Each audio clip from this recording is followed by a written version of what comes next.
Next কোশ্চেনে বলছে প্রদত্ত চিত্রে সিস্টেমের প্রত্যেকটি পাতের ক্ষেত্রফল এ সিস্টেমের তুল্য ধারকত্ব কত হবে। তো এরকম একটা ছবি দেওয়া আছে যেটা আমি এখানে এঁকেছি। তো এই যে সিস্টেমটা আছে তাহলে এই সিস্টেমের তুল্য ধারকত্ব বের করতে হবে, অর্থাৎ এই দুটো পয়েন্টের মধ্যে তুল্য ধারকত্ব আমাদের বের করতে হবে। তো আমাদের এখানে যে পাতগুলো আছে প্রত্যেকটার মধ্যবর্তী যে দূরত্ব সেটা কোশ্চেনে বলা আছে ডি, তার মানে এই দূরত্বগুলো হলো আমাদের ডি। এখন আমাদের যেটা বের করতে হবে এই দুটো পয়েন্টের মধ্যে যে তুল্য ধারকত্ব হবে সেটা বের করতে হবে কত হবে।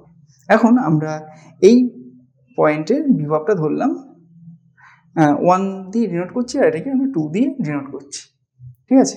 তাহলে এই দুটো পাত মানে এই পাতটা আর এই পাতটা এটা এই পয়েন্টের সাথে যুক্ত আছে, তার মানে এদের বিভব সমান হবে, অর্থাৎ এই পাতের বিভব আমরা 1 বললাম, এই পথের বিভব আমরা 1 বললাম। এখন আবার আমাদের কি হচ্ছে যে এই যে মাঝখানে দুটো পাত আছে সেই দুটো পাত আমাদের এই পয়েন্টের সাথে যুক্ত আছে, আর এর বিভব যেহেতু 2 বলছি আমরা, আচ্ছা ভালো করে বোঝার জন্য এটাকে V1 বললাম আর এটাকে আমরা V2 ধরে নিচ্ছি। তাহলে এই দুটো পাতের বিভব হয়ে গেল V1 আর এই দুটো পাতের বিভব তাহলে হয়ে যাবে আমাদের V2, যেহেতু এই দুটো পাত আমাদের এই পয়েন্টের সাথে যুক্ত আছে। এখন আমরা জানি যে সমান্তরাল পাতধারকের ক্ষেত্রে দুটো পাতের মধ্যে একটা বিভব পার্থক্য থাকে, কিন্তু আমরা যদি এই মাঝখানের দুটো পাত দেখি তাহলে এদের দুটো পাতেরই বিভব আমাদের সমান হচ্ছে, তার মানে এই দুটো আমাদের কখনোই সমান্তরাল পাতধারক তৈরি করছে না। তাহলে আমাদের এই পাত আর এই পাত একটা সমান্তরাল পাতধারক তৈরি করছে আর এই পাতটা আরেকটা সমান্তরাল পাতধারক তৈরি করছে, অর্থাৎ এখানে আমাদের দুটো সমান্তরাল পাতধারক আছে আর এরা আমাদের কোন সমবায়ে আছে। এখন আমরা যদি দেখি তাহলে এই উপরের সমান্তরাল পাতধারকটার বিভব প্রভেদ কত হচ্ছে V2 মাইনাস V1, একই রকম নিচের পাতধারকটার বিভব প্রভেদ সেটাও আমাদের V2 মাইনাস V1 হচ্ছে। তাহলে দুটো পাতধারকের দুই প্রান্তে যে বিভব প্রভেদ সেটা আমাদের সমান হচ্ছে, তার মানে এরা সমান্তরাল সমবায়ে আছে। তো সমান্তরাল সমবায়ে থাকলে তুল্য ধারকত্ব যদি C হয় C equal to C1 plus C2 হয়ে যাবে। আবার এইগুলো সমান্তরাল পাতধারক, তাহলে এদের যে ধারকত্ব হবে সেটা এরকম হবে ε0 A/D, এটারও সেম হবে, কারণ এখানে কোশ্চেনে বলে দিয়েছে যে প্রত্যেকটা পাতের ক্ষেত্রফল সমান এবং তাদের মধ্যবর্তী দূরত্বগুলো আমাদের সমান, তাহলে এরও ধারকত্ব হয়ে যাবে আমাদের ε0 A/D। তাহলে ফাইনালি অ্যান্সার হবে আমাদের তুল্য ধারকত্ব হবে সিস্টেমটা 2 ε0 A/D। তাহলে অপশান এটা আমাদের অ্যান্সার হবে। নেক্সট কোশ্চেনে বলছে সদৃশ্য ধারকগুলির প্রত্যেকটি ধারকত্ব 1 মাইক্রোফ্যারাড হলে এ আর বি পয়েন্টের মধ্যে তুল্য ধারকত্ব বের করতে হবে।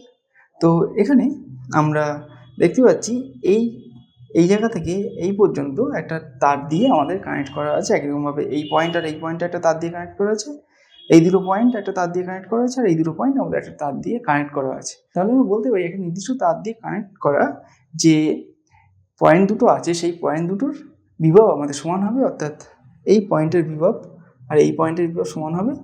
এটাকে আমরা 2 দিয়ে ডিনোট করছি, এই দুটো পয়েন্টের বিভব সমান হবে, এই 3 পয়েন্টের বিভব সমান হবে, 4 পয়েন্টের বিভব আমাদের সমান হবে। এখন এই সার্কিটটাকে যদি আমরা একটু ভালো করে দেখি তাহলে দেখতে পাচ্ছি যে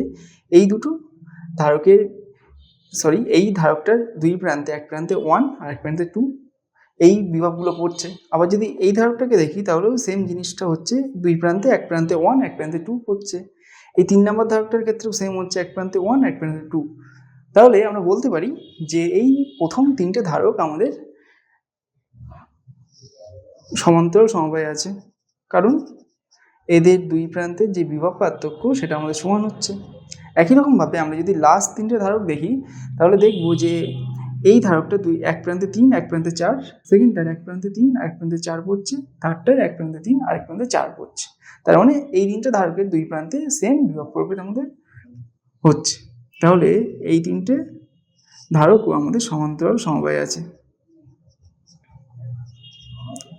আর এই দুটো সমান্তরাল সমবায়ের সাথে মাঝখানে এই 4 নম্বর ধারকটা আমাদের শ্রেণীতে আছে। তাহলে সমান্তরাল সমবায় থাকলে আমাদের ধারকগুলোর ধারকত্ব সব যোগ হয়ে যায়।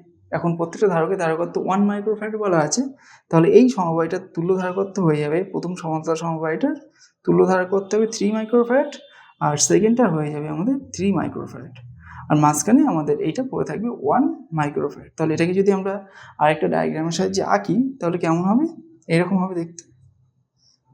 তিনটে ধারক থাকবে শ্রেণী সমবায়ে, প্রথমটা হলো 3 মাইক্রোফ্যারাড, মাঝখানেরটা হলো 1 মাইক্রোফ্যারাড, আর লাস্টেরটা হলো আমাদের 3 মাইক্রোফ্যারাড। আর এইটা হলো আমাদের বি পয়েন্ট, এইটা হলো এ পয়েন্ট। এখন এটা শ্রেণী সমবায় আছে, তো শ্রেণী সমবায় তুল্য ধারক করতে যদি সি হয় তাহলে আমরা এইভাবে লিখতে পারি 1/c equal to 1/3 plus 1/1 plus 1/3।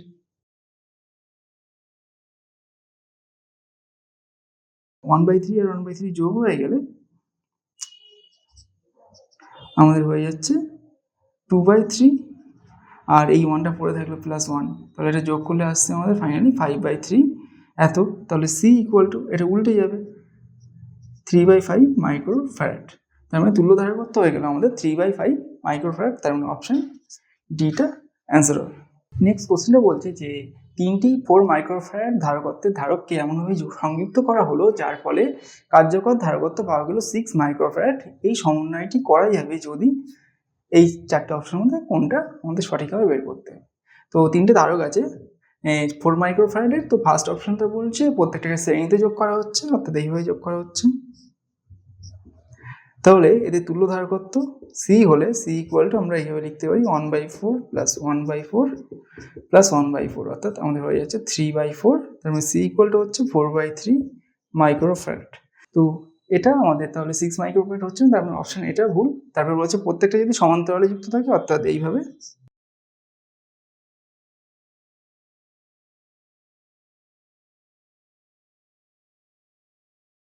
তো এইভাবে যুক্ত থাকলে অবিচ্ছিন্ন, সেটা আমরা দেখব। তাহলে এক্ষেত্রে তুল্য ধারকত্ব সি হলে আমাদের ধারকগুলোর ধারকত্ব সব যোগ হয়ে যাবে, যেহেতু সমান্তরালে আছে।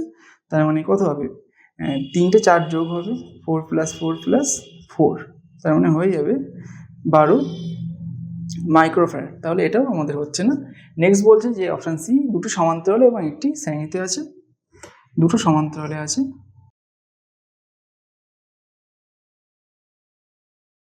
দুটো সমান্তরাল হলো আর একটা শ্রেণীতে আছে এইভাবে। তো এই সমান্তরাল সমবায় তুল্য ধারকত্ব কত হবে, এই 4 মাইক্রোফ্যারাড ধারকত্ব দুটো যোগ হয়ে যাবে, তার মানে 4 + 4 অর্থাৎ 8 মাইক্রোফ্যারাড, আর তার সাথে এইটা আমাদের শ্রেণীতে আছে 4 মাইক্রোফ্যারাড। তার মানে ছবিটা যদি আমরা আঁকি তাহলে এরকম হবে, একটা 8 মাইক্রোফ্যারাড আর একটা 4 মাইক্রোফ্যারাড শ্রেণী সমবায় আছে। তাহলে তুল্য ধারকত্ব যদি সি হয় তাহলে আমাদের এইরকম হচ্ছে। এবার এতে লসাগু হলো 8, তাহলে 1 + 2 মানে 3/8 হচ্ছে। তাহলে সি ইকুয়াল টু আমাদের 8/3 হয়ে যাচ্ছে। তো সেটা কখনোই হবে না, তার মানে অপশান সিটা আমাদের ভুল। তাহলে অপশান ডিটা একমাত্র পড়ে আছে, এটাই আমাদের ঠিক হবে। তা তবুও আমরা একবার চেক করে দেখব কী হয়। তো লাস্ট অপশানটা আমাদের বলছে দুটো শ্রেণীতে আছে, তার মানে দুটো এইভাবে আছে, আরেকটা এর সাথে সমান্তরালে আছে। তার মানে সার্কিটটা হলো আমাদের এইরকম। আচ্ছা, এটাকে আরেকটু ভালো করে আঁকলে এরকম হবে আমাদের সার্কিট।